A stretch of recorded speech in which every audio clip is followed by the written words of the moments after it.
Okay, so that was today's project, was to fit insulation inside of the refrigerator compartment. That insulation back up. In fact, I think I may even put in better insulation than what this is. I'll inspect that in a bit. You can see what the...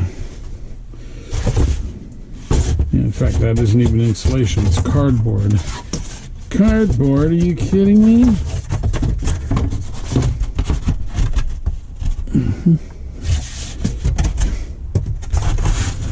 Okay. That is a heat duct that goes up into the bed area. Not very much heat either, and that's kind of a worthless little duct. I might even look into putting in something a little bigger for that. You can see the heating duct there, and it comes up right next to that heating chimney on the refrigerator. So I need to address that and put a heat shield on it. You notice how the insulation board there has a burnt look to it. So I need to do something better than what they had. The fridge heating unit is supposed to have a zero clearance, but that's apparently not so. Anyway, I got to clean this out, reattach the ceiling. So that was a little fan that I had in here. I guess it still works.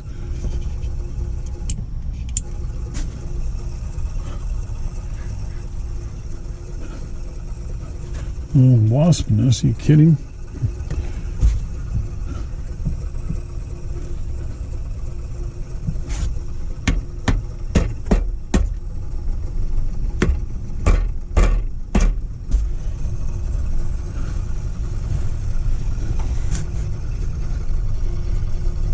Okay, well, I'm going to yank that. That obviously only lasted for a little while, and they're largely inaccessible. Okay.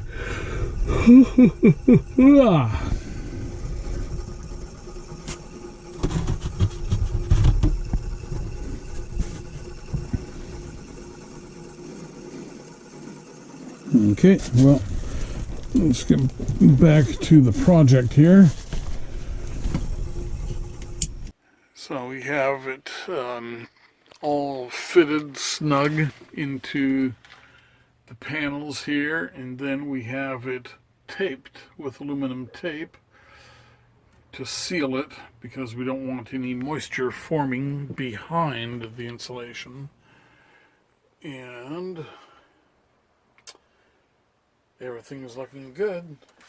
Over here I strapped the heat duct in, so I gained about a ½ inch of clearance there, and you can see that it is fitted in between the insulation there. So that will be good. That is now farther away from the heating stack for the refrigerator.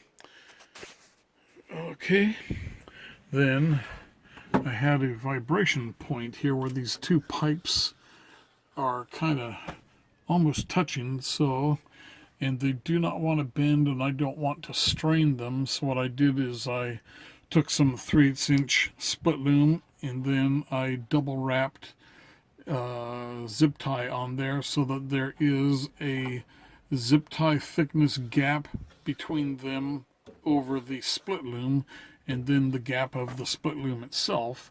So at least I know that those are not going to rub. Then I have my wires secured here, and again the split loom is away from the metal that's in there because I'm trying to prevent vibration, rubbing, and then also this area here gets hot, and so the wires, split loom's not actually touching the metal, so that will work well. So the only thing I have to do now is I got to fit one more piece of 1-inch insulation on the roof above there. And if you look here, you see how this cooling fin is up top of the fridge, and it fits right up to the wall here. So this piece of insulation comes up about a 1/2 inch lower than the cooling fins. The cooling fins will rest right into this area here, and then the 1-inch insulation I'm putting in here will come to the edge of the fridge vent cap. You can see the cap up there. And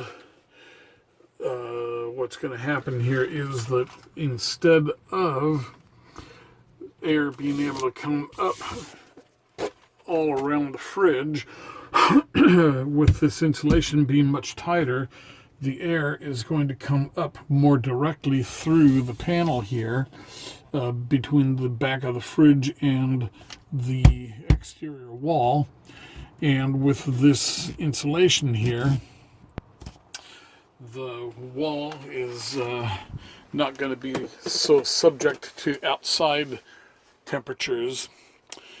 And then also with the 1-inch above there, it will help to prevent hot air from accumulating up in the ceiling area above the fridge. There will be less space up there, so the air is more likely to be channeled out through the vent. And that is the lower vent cover access panel for the fridge.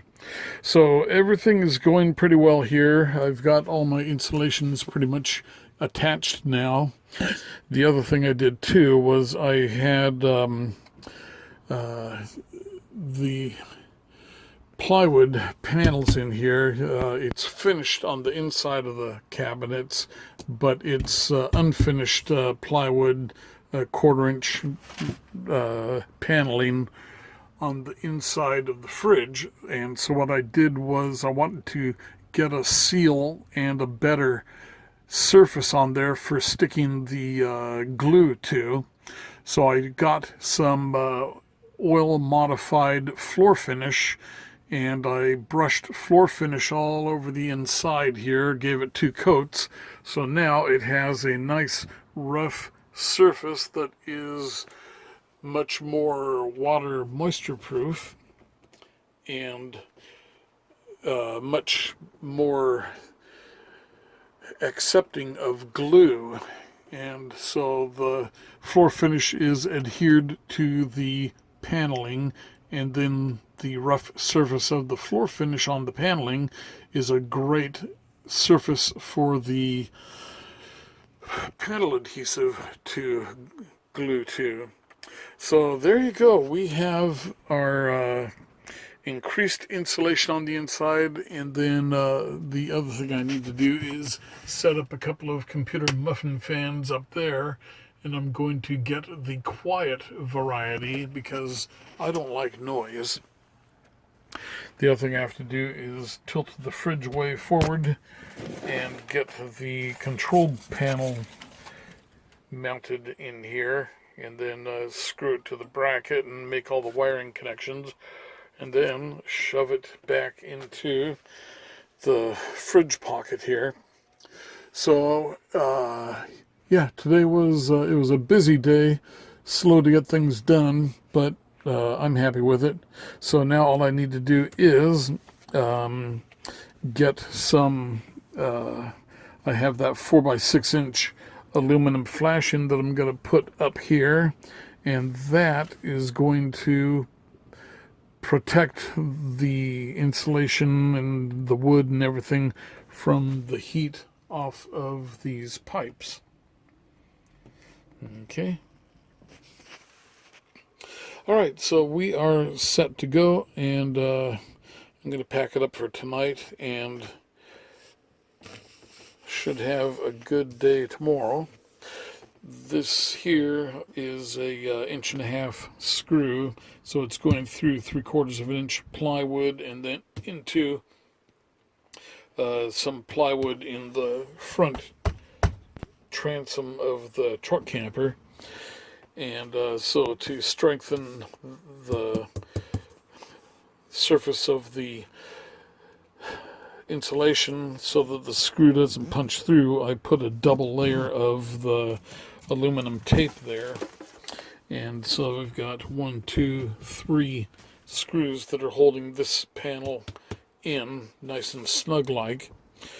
And that was the only panel that had a little bit of trouble attaching, and that's because the panel in the fridge here was swinging a little bit, so I got it attached to some solid framing now. Okay, so anyway, yeah, I'm excited to get this thing wrapped up and doing some camping again, see if all my work here pays off.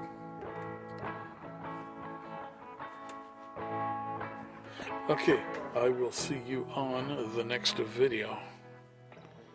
And hopefully the next video will be an installed fridge.